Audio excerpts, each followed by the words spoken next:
que moi je suis togolaise. Oui. Voilà, donc on me dit souvent, bon, voilà, quand on part en Afrique, tout ça, moi ma crainte avant, quand je partais en vacances, c'était de... j'entendais souvent des histoires de personnes qui rentraient par exemple de vacances et qui rentraient malades parce qu'on leur avait fait quelque chose, ou qu'ils avaient bu des choses. En tant que chrétien, comment on peut se positionner justement lorsqu'on va en Afrique, quand on dit par exemple qu'on est né de nouveau, pour ma part je suis né de nouveau, je suis pas encore baptisée, parce que j'étais baptisée catholique, mais là je suis pas encore baptisée. Pas baptisé d'eau? Comment? Pas baptisé d'eau? Vous n'êtes pas baptisé d'eau? À l'église catholique? Oui, mais c'est pas baptême, c'est l'aspersion d'eau. D'accord. Mais vous êtes baptisé sur l'esprit? On va faire ça. Donc, quelles sont les précautions en fait lorsqu'on part en vacances? Parce que moi, je partais toujours du principe que quand on ne connaissait pas tout ce qui était l'occultisme, toutes ces choses-là, que rien ne pouvait nous arriver. Ouais. Moi, pour ma part, c'était ça. Que quand on est innocent par rapport à ces choses-là, que rien ne nous arrive. Mon peuple périt par manque de connaissances. Donc, par ignorance, on périt. Ouais. Et vous avez renoncé à toutes les pratiques catholiques? Comment? Vous avez renoncé à toutes les pratiques catholiques? Je ne vais plus à l'église catholique. C'est pas la question. C'est-à-dire? Mais je ne pratiquais pas forcément. Ah, vous priez Marie? Non, je ne prie pas Marie. Non? Vous priez qui? Les saints? Non, pas du tout. Okay. J'étais catholique, mais on m'a un peu baptisé de force. Hein, c'était pas vraiment, voilà, j'ai pas été... ça a été. Donc vous avez renoncé à toute pratique catholique? Oui, tout à fait. Ouais, d'accord. Alors comment faire? En fait, la question c'est, si je vais à l'étranger, comment je sais qu'il n'y a pas quelque chose qui me fait sur moi? Voilà, par exemple, si on voyage, moi, ma mère me disait souvent, à 2-3 jours de ton départ avant de rentrer en France, on ne va pas chez les gens, on ne va pas chez telle personne parce qu'on ne sait pas ce qui peut nous arriver, on ne sait pas ce que... Voilà. Ouais. Bon, c'est pas seulement au Togo, c'est aussi à Villeurbanne, ça peut arriver n'importe où. Ouais. Hein? Mais c'est plus en Afrique quand même. Enfin, ouais. Bah, de toute façon, c'est pour ça que quand on va manger, mais n'importe où dans le monde, mais aussi au Togo, dans un restaurant, ou un petit truc au bord de la route, je vais prier pour vérifier parce qu'on ne sait pas ce qu'il y a dedans. Peut-être que le cuisinier, il fait des pâtes et il était voir des marabouts, il dit bon, ben, met des potions dans toutes les nourritures pour que tu ailles de la chance, etc. Donc il faut toujours prier. Aussi, si des gens, c'est vrai, vous donnent des choses comme le bracelet qu'on a détruit ce matin, qui paraît être anodin, qui vendent ou même qui donnent, même des fois c'est juste un fil de coton, hein, dans les cabanes, chez les hindouistes et les bouddhistes, ils disent tiens c'est pour de la chance, hein, ils font comme ça avant, 3 fois, ils font un nœud particulier, et ils disent il faut le garder, surtout pas le couper, il faut se toucher avec, il faut le laisser, vous aurez de la bonne chance, mais il faut qu'il tombe naturellement, hein, mais si vous le coupez, vous allez avoir malheur. Vous voyez un peu le genre de bénédiction du diable. Mais les bénédictions de Dieu ne sont suivies d'aucun malheur même. Et donc, il faut être prudent, il faut avoir le discernement, il faut être réveillé, il faut avoir le discernement que quelqu'un arrive, il dit bonjour. Il faut sentir les gens. Qui sait, il y a des gens qui sont malsains, il faut sentir. Il y a des gens, il ne faut pas s'approcher, il ne faut pas discuter. Il faut avoir le discernement de ce que vous faites, sinon vous êtes paranoïaque, vous n'allez plus rien manger, vous n'allez pas parler, vous n'allez rien faire, vous allez vous mettre sous un joug à dire bon, maintenant, pour que je voyage 3 jours avant, je fais rien, je reste dans ma chambre. C'est pas la légèreté, ça. Vous voyez ce que je veux dire? Donc, il faut avoir un discernement spirituel et être prudent et rien prendre à la légère si on vous donne quelque chose, si vous achetez des choses. Moi, c'est ma réponse. Le discernement, c'est quelque chose, oui, je pense qu'on peut forcément demander, puisqu'on l'a pas pratiquement, je pense, ce discernement. Ben non, ça s'acquiert, mais il faut aussi le demander. Il faut le demander. Mais justement, plus on s'approche de Dieu, et plus on acquiert le discernement spirituel.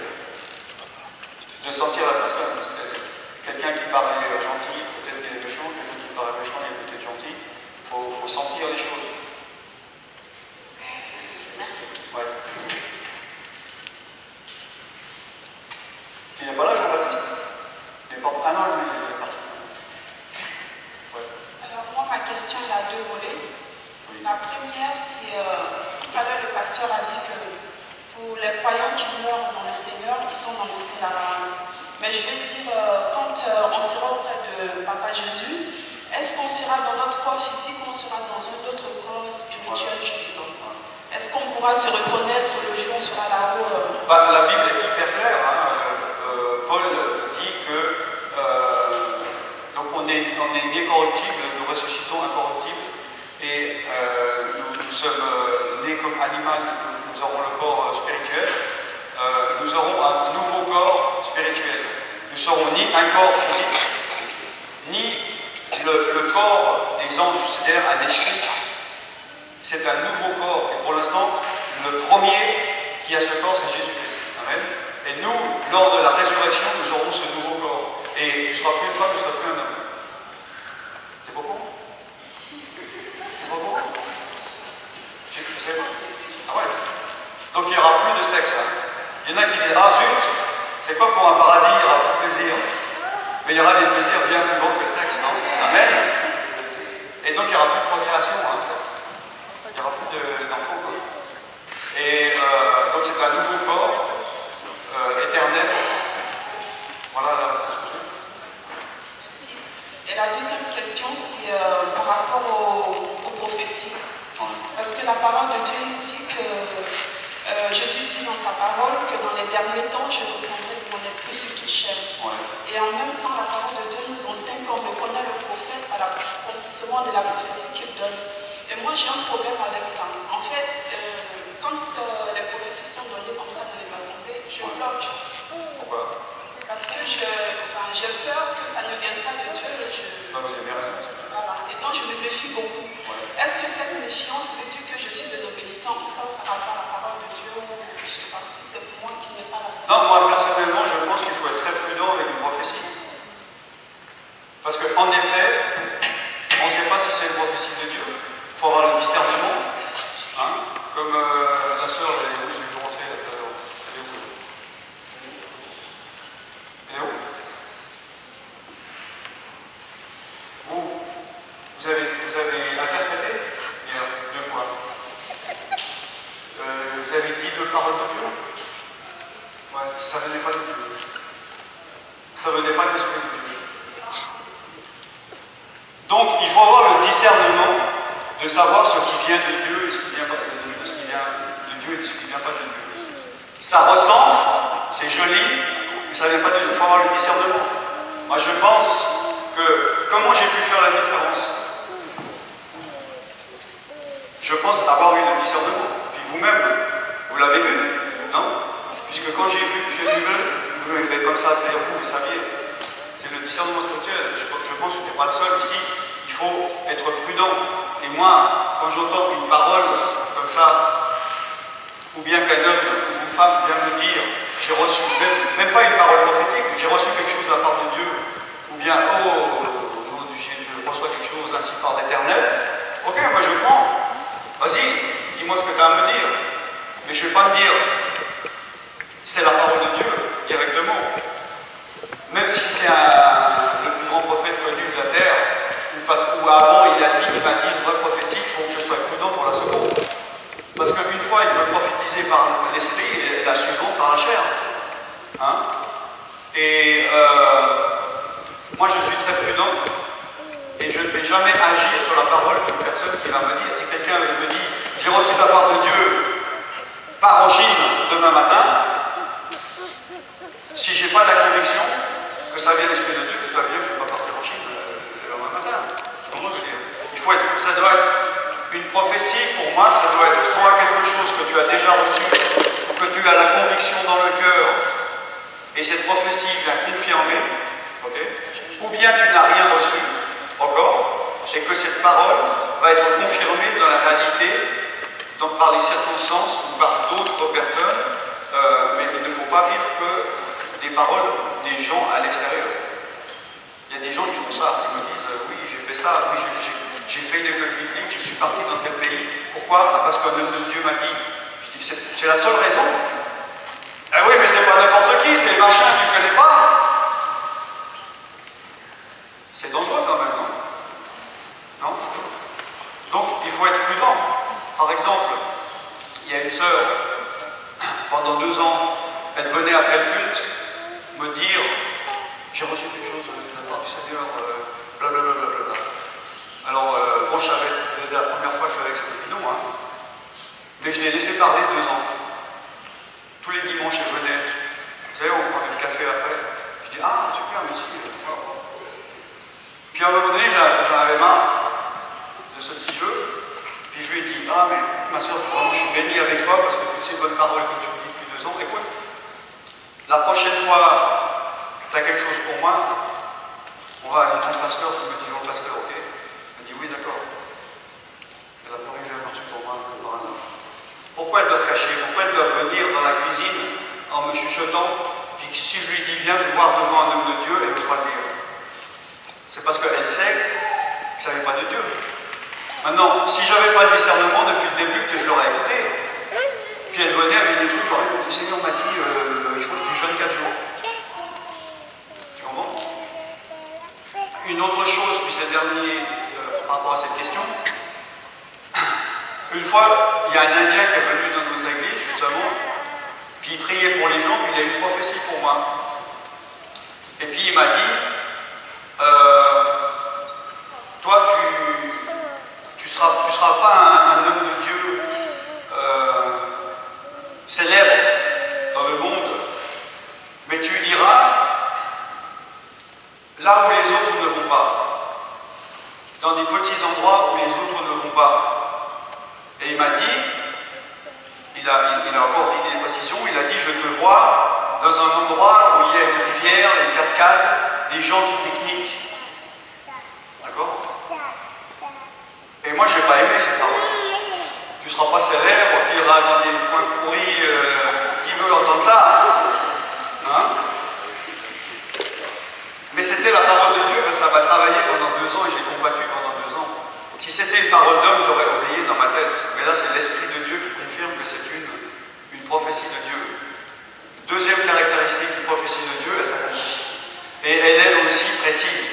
Lui, il a confirmé, il a fini avec aussi des pique-niques et avec des rivières et des cascades. Parce que moi aussi, je peux te dire, toi, dans les 10 ans, tu seras marié. Toi, tu vas changer de travail. Les généralités, c'est facile, hein? Ça, c'est une particularité des vraies prophéties, c'est que ça rentre dans le détail. Parce que Dieu est précis. Oui. Et Dieu, il n'a pas peur de se tromper. Le prophète, oui. Hein? Moi, c'est facile, hein? Il y a un prophète qui est venu aussi, et puis il y avait une fille, elle chantait bien, il dit, toi, tu vas faire un CD. Moi, je ne suis pas prophète, je vais faire aussi cette prophétie, hein? Tu comprends?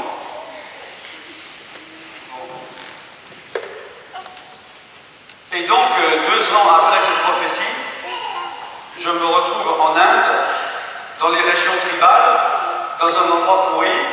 Il n'y a pas d'eau, il n'y a pas d'électricité, il n'y a pas de réseau téléphone et tout ça. Dans une tribu où les gens, je dis, ils sont nus, ils chassent les animaux avec des flèches empoisonnées. Et en montant, je vois qu'on passe par une rivière et par une cascade. Et là, ça me revient, mais c'est l'Esprit de Dieu qui me dit justement.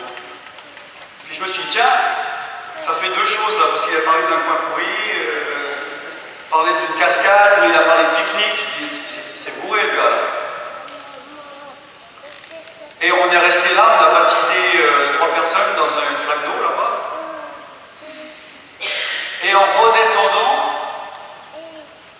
j'ai vu, il y avait des gens au bord de la rivière qui mangeaient. Et le pasteur local me dit, mais ici c'est un endroit connu pour les Indiens riches qui viennent manger en pique-nique, voir un peu les autochtones indiens, parce que pour eux, pour les gens de la ville, ils voyaient des gens avec des arbres, c'est comme, c'est des vacances quoi. Et c'était un endroit de pique-nique.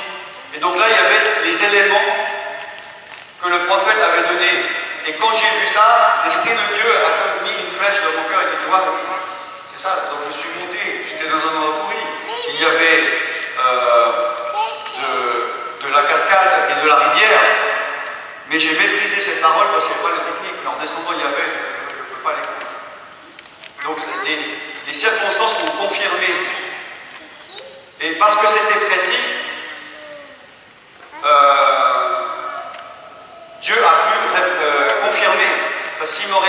iras dans des endroits, dans des petits villages, en tant qu'évangéliste, un jour ou l'autre, tu vas finir dans un village. Donc si j'aurais fini dans un village, j'aurais dit, ah oui, la prophétie, c'est à vous.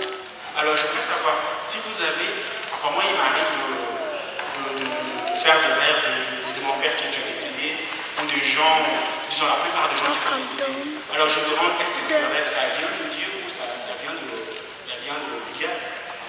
Alors, et la troisième question... Ah non, non, moi je vais finir la première, et après la deuxième, et on verra si c'est la troisième. Non, je vais déjà répondre. Oui, il y a beaucoup de gens qui utilisent ce verset et vont dire non, c'est écrit, lorsque tu es en Christ, tu es une nouvelle créature, donc tu n'as rien besoin de faire. Ce verset prouve que la délivrance, il ne faut pas, que tout va bien, que. Voilà. Bon, maintenant, il ne faut jamais sortir un verset hors du contexte, déjà un, et il ne faut pas bâtir une doctrine sur un seul verset. D'accord? Ou un verset partiel. Il faut voir, il faut étudier la Bible dans sa profondeur. Parce que de cette manière-là, il y a des versets qui peuvent paraître contradictoires dans la Bible.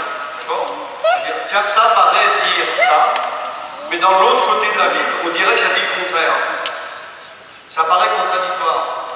Mais Dieu ne se contradit pas. La Bible ne se contradit pas. Ça veut dire que si ça paraît contradictoire, il nous manque un élément pour lier ces deux choses. Et il faut essayer d'approfondir la parole pour comprendre la totalité de la Bible. Parce qu'après, on finit avec les chrétiens, que c'est comme si la Bible a deux aspects, deux côtés différents et opposés et incompatibles.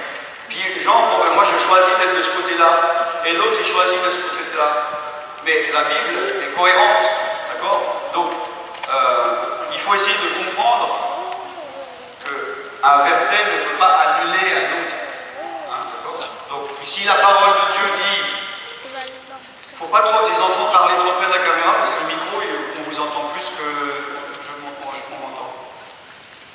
Si la parole de Dieu dit qu'en Christ tu es une nouvelle créature, je ne vais pas dire non, ce verset ne veut rien dire, je vais t'en donner un autre pour t'expliquer le contraire. Si la Bible dit en Christ tu es une nouvelle créature, ça veut dire qu'en Christ tu es une nouvelle créature. D'accord? Maintenant, en Christ tu es une nouvelle créature, c'est quoi, Corinthiens 5:17, non?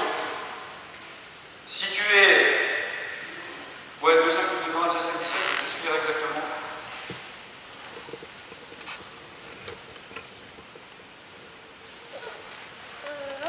Donc si la parole de Dieu dit que tu es une nouvelle créature, tu es une nouvelle créature.